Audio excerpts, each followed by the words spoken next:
Welcome back to our channel.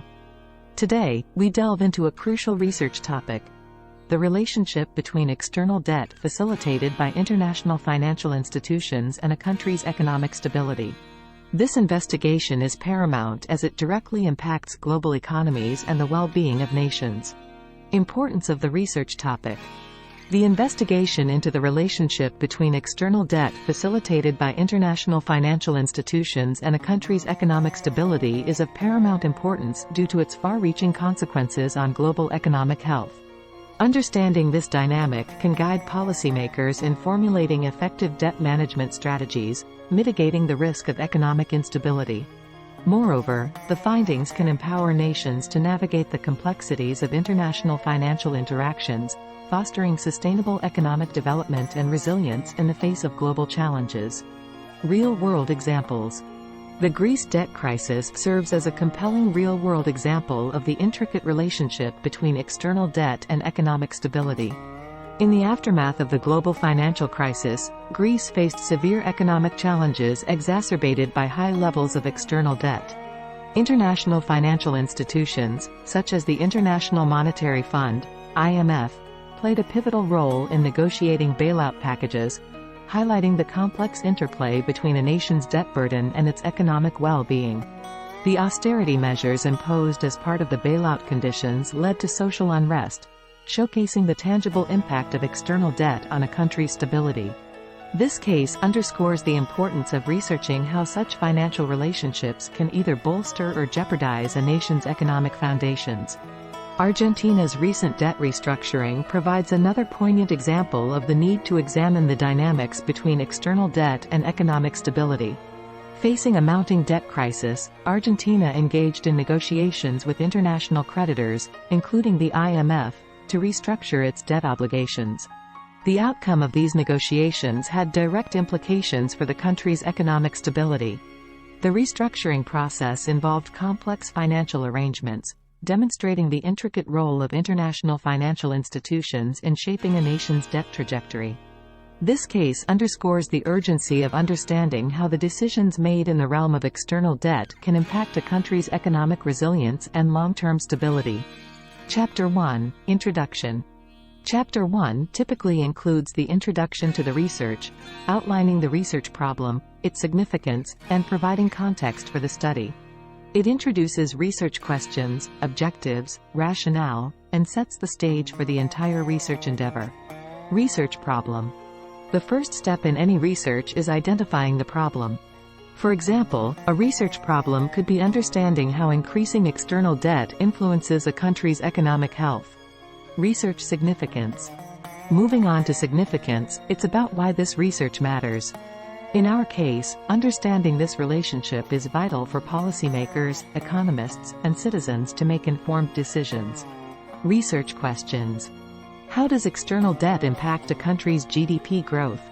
What role do international financial institutions play in shaping a country's debt policies? Are there specific sectors more affected by increasing external debt? Research objectives. To assess the impact of external debt on economic indicators. To analyze the role of international financial institutions in debt management. To identify sectors vulnerable to economic instability due to high external debt. Research rationale. The rationale explains why your study is needed. For instance, understanding this relationship can lead to better debt management policies, fostering economic stability. Chapter 2: Literature review. Moving on to Chapter 2: The literature review. Suitable subtopics include historical perspectives on external debt, the impact on developing nations, and the role of international financial institutions.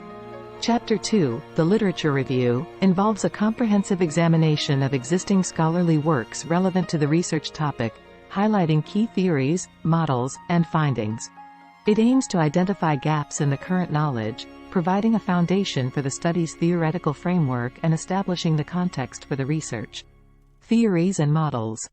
Consider theories like the dependency theory, which argues that developing nations are exploited through debt, or the debt overhang model, suggesting that high debt levels hinder economic growth. Literature gap. Identifying gaps in existing literature is crucial. For example, while many studies focus on the impact of debt, few delve into the specific role of international financial institutions. Chapter 3, Methodology. Chapter 3, the Methodology chapter, delineates the research design, detailing the chosen conceptual framework, research philosophy, approach, strategy, and data analysis methods. It also addresses ethical considerations, limitations, and delimitations, providing a roadmap for how the study will be conducted. Conceptual framework. Recommend a framework with 3 independent variables such as debt level, GDP growth, institutional factors, and a dependent variable would be economic stability. Research philosophy. For this research, a pragmatic philosophy may be suitable, combining practical experience with theoretical insights. Research approach and strategy. Choose between inductive or deductive approaches and a suitable strategy, like a case study or a comparative analysis. Data analysis method. Based on your research, decide if quantitative, numbers, statistics, or qualitative, interpretive, descriptive analysis is more fitting. Ethical considerations. Always consider ethics. For example, ensure data privacy and transparency. In past studies, ethical breaches in data collection have led to public backlash. Limitations and delimitations.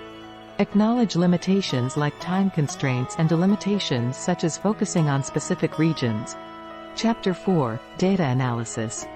Chapter 4, the Data Analysis chapter, encompasses the application of the chosen methodology, whether quantitative or qualitative, to analyze collected data.